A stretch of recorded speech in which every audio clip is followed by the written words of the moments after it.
గతంలో వచ్చిన సంక్షోభాల నుంచి పాఠాలు నేర్చుకుని భారత్ ముందుగానే ప్లాన్ చేసుకుని ఇంధన భద్రత మీద గట్టిగా ఫోకస్ పెట్టింది. ముడి చమురు నిల్వలను పెంచడం, రిఫైనరీ సామర్థ్యాన్ని పెంచడం లాంటి చర్యలతో దేశాన్ని సిద్ధం చేసింది. నరేంద్ర మోదీ ప్రభుత్వం ముందు చూపుతో తీసుకున్న నిర్ణయాల వల్లే ఈరోజు భారత్ దగ్గర 53 లక్షల మెట్రిక్ టన్నులకు పైగా స్ట్రాటజిక్ పెట్రోలియం నిల్వలున్నాయి. అంతేకాదు భవిష్యత్ అవసరాలను దృష్టిలో పెట్టుకుని మరో 65 లక్షల మెట్రిక్ టన్నుల అదనపు నిల్వ సామర్థ్యాన్ని ఏర్పాటు చేసే పనులు కూడా వేగంగా కొనసాగుతున్నాయి. ఇక ఇదే టైంలో ప్రపంచంలో ముఖ్యంగా గల్ఫ్ దేశాల్లో యుద్ధ పరిస్థితులు కాస్త టెన్షన్ క్రియేట్ చేస్తున్నాయి.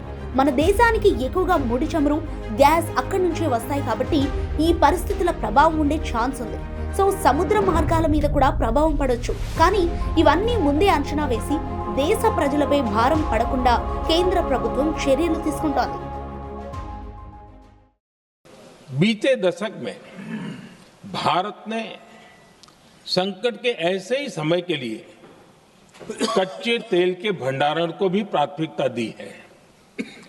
आज भारत के पास 53 लाख मीट्रिक टन से अधिक का स्ट्रेटेजिक पेट्रोलियम रिजर्व है और 65 लाख मीट्रिक टन से अधिक के रिजर्व की व्यवस्था पर देश काम कर रहा है। हमारी तेल कंपनियों के पास जो रिजर्व रहता है वो अलग है।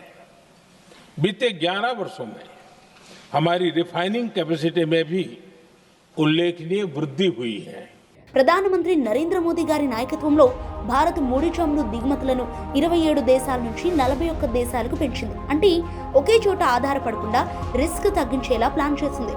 ఇథనాల్ మిశ్రమం పెంచడం, రైల్వేలను విద్యుద్దీకరణ చేయడం, ఈవీ వాహనాలను ప్రోత్సహించడం కూడా దిగుమతులపై ఆధారాన్ని తగ్గించే దిశలో తీసుకుంటున్న కీలక నిర్ణయాలు.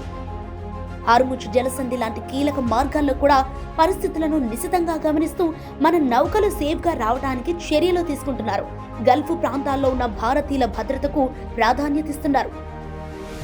మొత్తానికి ప్రపంచం ఎంత సంక్షోభంలో ఉన్నా దేశానికి ఇంధన భద్రత కల్పించడం, ప్రజలపై భారం పడకుండా చూడటం, దేశాన్ని స్వయం సమృద్ధి దిశగా తీసుకెళ్లడం, ఇవన్నీ ఒక ముందు చూపు ఉన్న నాయకత్వం ఉన్నప్పుడు మాత్రమే సాధ్యమవుతాయి.